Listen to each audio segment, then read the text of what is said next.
TV Chosun issues a statement on the removal of their exclusive report on Lee Sun Gyun's farewell letter. On January 5, TV Chosun explained to Sports Seoul, "We decided to remove the online articles regarding Lee Sun Gyun's farewell letter in response to the agency's request.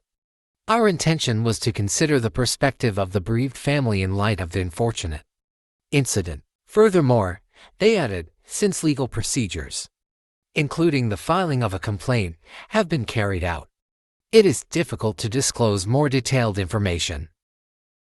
Subsequently, Hodu and U Entertainment officially stated on January 3, "On January 2, we filed a complaint against a reporter who disseminated false information as if it were factual. On the night of December 27 last year, on the 27th of December, a cable channel reported on the contents related to the farewell letter. It is reported that there are issues with the content of that article."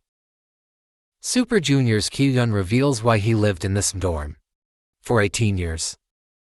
Kyuhyun appeared on the January 5 episode of YouTube talk show Hyun's Thursday Night and talked about various topics, such as moving from S to antenna. On this day, Hyun brought up the topic of transferring companies and asked, "You moved to antenna, right? I heard you and Jungkook were the only members left in the dorm," Kyuhyun explained. "I lived there for almost 19 years. Actually, a little over 17 years. I lived there for 18 years. And I felt sad about one thing when I left the dorm," he continued. "I'm sad that someone might break my record," he elaborated. "I lived in the dorm for the longest time among all the idols around the world." He added, "It's not going to be easy. I don't think there will be any idol members who will keep living in the dorms. I think this should be put in the Guinness World Records." Kyuhyun went on to explain why he lived so long in the dorms and shared, "In the beginning, there was no room. I just spread out blankets beside other members' beds and had my stuff in carrier's luggage," he continued. "I had to sleep in this room and move to another room. There were so many members. And I joined the group late, so there was no space. When I went there, the rooms were full. So, I slept in the living room and moved from room to room." Kyuhyun confessed that it might be the reason he stayed in the dorms for so long. He shared, "I think I have this pain of finding my space. That's why I think I had more affection for the dorms." BLACKPINK's Jisoo says this is when she finally realized she was pretty. On January 5, Hybe posted the first episode of her newest talk show and explained that one of her closest friends would appear as a special guest. On this special occasion, Hybe curated a Q&A session exclusively for Jisoo, allowing fans the unique opportunity to pose their burning questions to the global idol. One fan question asked, "Since when were you so beautiful?" and Jisoo let out a short laugh before answering, "But I didn't realize that I'm pretty. I only realized in high school when people told me I was popular," she continued, "because until I was in middle school, I wasn't popular." Hybe refuted, "Maybe you just didn't know you were popular," Jisoo explained. "But in middle school, my hair looked like a triangle-shaped kimbap," she continued. "But in high school, I thought I must be popular because there would be bread or drinks on my desk. When I arrived at school, there would be letters, so I thought to myself, am I popular?" Another fan question asked, "Hybe and Jisoo, you're both young and rich. Who pays when you eat out together? Do you split the bill?" Jisoo replied, "Hybe," and explained, "When I first met Hybe, she said I've worked 4 years longer than you, so I should pay. So I agreed, that's right. Also, Hybe knows a lot of good and popular restaurants. So she takes me to a lot of great places." But Hybe added, "But when we eat hot pot, Jisoo pays." Jisoo explained, "When we eat what I want, then I say I'll pay for this."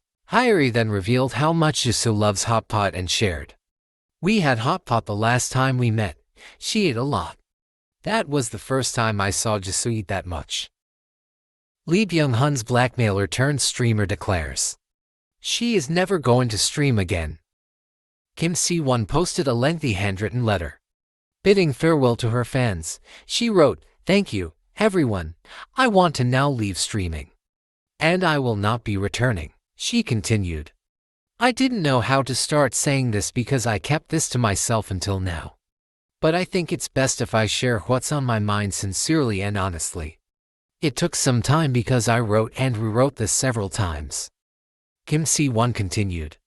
It's been 6 years since I started streaming, and to be honest, the May 1st streaming celebrating my 6th anniversary was supposed to be my last stream. I think some people anticipated this because they saw me having a hard time. Still, I wanted to try my best until the end and try until I wouldn't regret it. She also revealed why she decided to retire from streaming and explained, if I say this through streaming, I think I won't be able to deliver everything on my mind, and I felt I wouldn't be able to end it. There are several reasons that piled on top of one another. And there were so many things happening all at once, so I've grown so tired. I think I've grown tired because there were repeated situations where the people who liked me and were thankful to me started blaming me. There are going to be people curious about this. But I don't want to give so many excuses saying I want to stop streaming. I'm not going to explain forever and I want to only remember good things. She concluded by sharing. This is going to be my last letter and the last announcement. There are going to be people who will be disappointed after reading this. There are going to be people who get mad, sad, or relieved. I just want to say thank you to everyone. I want to now leave streaming, and I won't be returning. She also expressed her thanks to those who have been with her throughout her streaming career by saying, when I chose the profession of being a BJ broadcast jockey streamer for the first time, I was awkward with everything and things were challenging. Now, it has become a familiar life. I am grateful to everyone who has been with me during all those times. This world is full of people. And through broadcasting, I got to know many interesting, unique, and wonderful people. Lastly, she wrote, there were many times when I couldn't grasp my emotions, and every time, you gave me courage and made me realize my worth. I am very thankful to everyone who took the time for me and cared for me. To all of you, take care of your health always. And may this be a precious place where you create more beautiful memories with better people. Meanwhile, Kim Si-won gained fame as Dae, a former member of the girl group Glam, in 2014. She faced legal issues for secretly recording and threatening actor Lee Byung Hun and model Lee, demanding 5 billion Korean won $3.8 million United States dollars